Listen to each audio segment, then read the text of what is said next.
Hi all. In this video, we'll be going through how a deployment works.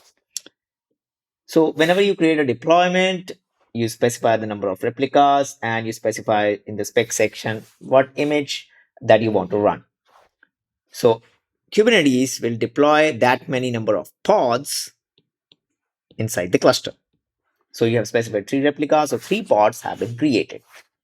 And on top of that, if you have a service, then it will start sending the traffic to the pods.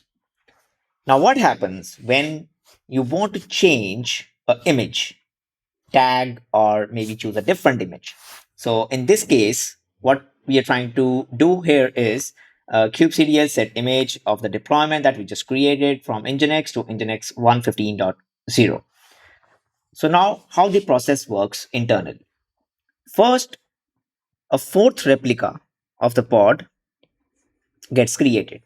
And if it has the liveliness check and the readiness check, so if the liveliness check passes, the readiness check passes, then and only then it will be added to the load balancer and the traffic will start serving towards the new pod. Now once this pod is ready and it's added to the load balancer, what happens to the previous one? So the previous pod gets deleted, but the previous pod is also serving some amount of traffic. So whenever the previous pod is deleted, it has something called termination grace period. So termination grace period, which is by default 30 seconds, and whatever you can set in the deploy, you can set that in the deployment as well. So in that 30 seconds, whatever requests are there, so that will be already serving. But this connection then gets removed and there are no more new requests that goes to this particular pod, and the pod finally gets deleted after its termination grace period is over, and the traffic gets start sending to the newer pod.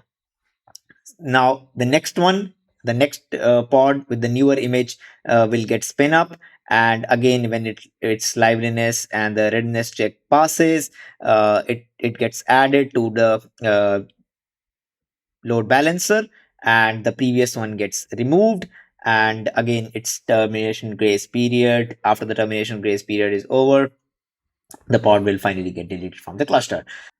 So this is how the zero downtime upgrade works. So this is the basically rolling update strategy, and you can also specify max surge, which means the maximum number of pods that can be there during the update, and you can also specify max unavailable, which means a maximum number of pods that can be unavailable during the upgrade.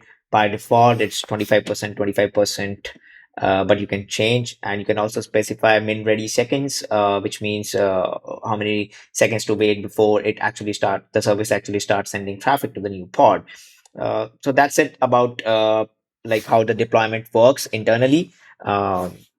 Thank you for watching. See you in the next lecture.